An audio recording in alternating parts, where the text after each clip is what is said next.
ligne apparut noire et l'ange lui demanda, Sandra Johnson, connais-tu? Annulez vos enfants à devant ma femme. Il contrôle de lui. Dès que Angela fut jetée en enfer, une dame des races blanches arriva sur lui, et la ligne apparut noire, et l'ange lui demanda, Sandra Johnson, connais-tu la raison pour laquelle la ligne est apparue en couleur noire? Et elle a dit non. Alors l'ange lui dit, c'est parce que tu laisses toujours tes cheveux à découvert, toujours, toutes les fois que tu pries. Et à chaque fois que tu te rends dans la maison de Dieu, c'est-à-dire qu'elle ne se voilait pas les cheveux quand elle va prier. Et chaque fois qu'elle partait à l'église, elle ne se voilait pas les cheveux. Aucune femme n'est autorisée à découvrir sa chevelure à des occasions où elle prie. De même à chaque fois qu'elle rentre dans la maison de Dieu. Parce que c'est un déshonneur à l'encontre de Dieu. Et toute femme qui ne se voile pas les cheveux dans la maison de Dieu, ou pendant la prière, se dirige en enfer. Donc, tu es coupable de ce péché. Aussitôt que l'ange prononça cela, une voix de tonnerre lui dit, Sandra Johnson, éloigne-toi de moi, je ne te connais point. Et immédiatement, un vent est venu la jeter dans le feu en enfer.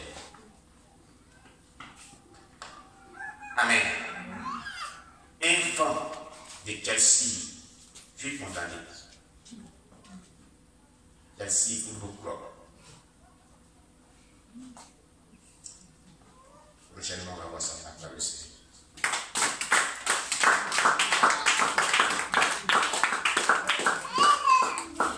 Que Dieu bénisse.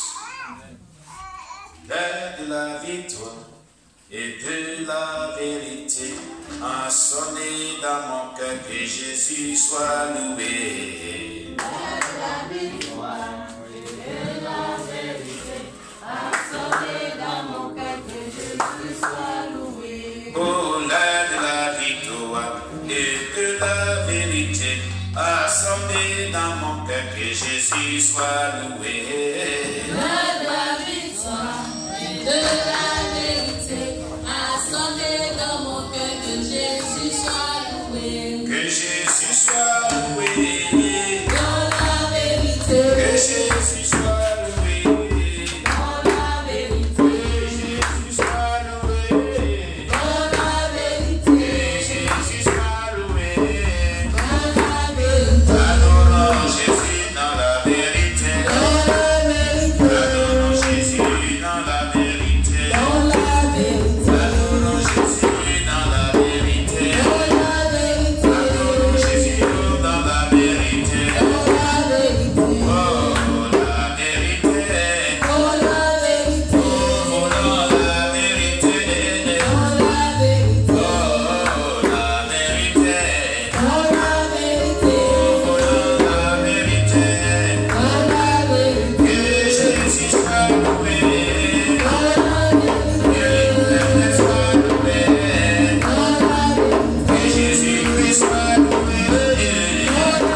dans la paix du Seigneur. On a baissé la tête pour notre dernier message. Et demander à Dieu de bénir sa parole. Et demander à Dieu de t'instruire. Et demander à Dieu de te faire du bien au travers de ce dernier message, de ce dimanche. De ce dimanche. Alléluia. Prions le Seigneur notre Dieu. Éternel, que ton nom soit béni. Que ton nom soit exalté, toi le roi des cieux. Toi le Dieu tout-puissant. Toi qui nous accordes le souffle précieux de vie. Toi dont le nom est éternel. De nous réunir à cette heure autour de ta parole. Éternel, que ton nom soit béni. Que ton nom soit exalté. Toi le roi des cieux. Bénis ta parole. Et cette parole que nous allons recevoir de toi puisse nous faire du bien. Dans le nom puissant de Jésus-Christ. Amen. Amen. Dans les thèmes eschatologiques, nous sommes arrivés sous le thème le nouveau ciel et la nouvelle terre. Amen. Et le dimanche dernier, on avait dit donc, la parole de Dieu enseigne que le nouveau ciel et la nouvelle terre, où régnera la justice, seront créés par Dieu. Et les rachetés, ils vivront avec Dieu pour l'éternité. La terre actuelle qui a été polluée par le péché disparaîtra après le jugement du grand trône blanc, selon Psaume 102, verset 25 à 26, Ésaïe 51, verset 6, Ésaïe 65, verset 17, Matthieu 24, verset 35, 2 Pierre 3, verset 10 à 11, Apocalypse 21, verset 1, rien d'impur n'y entrera. Nous nous connaîtrons étant donné que notre connaissance sera rendue parfaite. Il n'y aura plus de malédiction. Il n'y aura plus de nuit. La gloire du Seigneur y sera la lumière. Selon Isaïe 66, verset 22, Isaïe 66, verset 22, 2 Pierre 3, verset 12 à 13, 1 Corinthiens 13, verset 12, 1 Jean 3, verset 2 à 3, Apocalypse 21, verset 1 à 7, et Apocalypse chapitre 22, verset 1 à 2. Voilà tout ce qu'on avait vu la dernière fois. La suite de ce merveilleux sujet sur le nouveau ciel et la nouvelle terre. Le présent siècle dans lequel nous vivons est appelé dans les Saintes Écritures les derniers jours. Le présent siècle dans lequel nous vivons est appelé dans les Saintes Écritures les derniers jours. Selon Hébreux 1, verset 1 à 2. On va lire dans Hébreux chapitre 1, verset 1 à 2. Il faut nous lire. Ouvrons nos Bibles dans Hébreux chapitre 1, verset 1 à 2, où il lit la définition de ce siècle présent.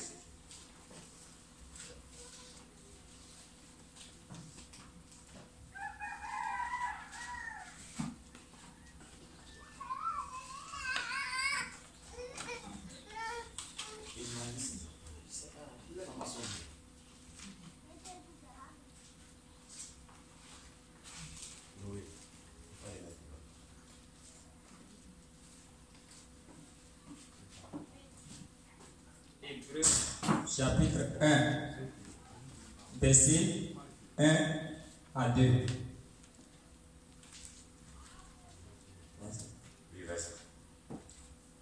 Après avoir autrefois à plusieurs reprises et de plusieurs manières parlé à nos pères par les prophètes, Dieu, dans ces derniers temps, nous a parlé par le Fils, qu'il a établi héritier de toutes choses, par lequel il a aussi créé le monde. Amen. Donc, le présent siècle dans lequel nous vivons est appelé dans les Saintes Écritures les derniers temps. Il dit, après avoir autrefois plusieurs reprises et de plusieurs manières parlé à nos pères, à les prophètes, Dieu dans ces derniers temps, le siècle présent, Dieu dans ces derniers temps, nous a parlé par le Fils. Il a établi l'héritier de toutes choses, par lequel il a aussi créé le monde. Donc, le siècle présent est appelé les derniers temps que nous vivons. Ça veut dire que le temps est fini. Et Christ est à la porte. Et Dieu nous a parlé par son Fils dans ces derniers temps. De son retour du ciel de l'enfer, de la repentance, de la sainteté véritable. Il nous a toutefois parlé d'une manière ou d'une autre. Alléluia. Mais est-ce que nous prenons garde à ce qu'il nous dit? Est-ce que notre vie est conforme à la parole de Dieu? Nous qui cherchons vraiment à aller au ciel. Nous qui cherchons vraiment à vivre une vie de sainteté véritable.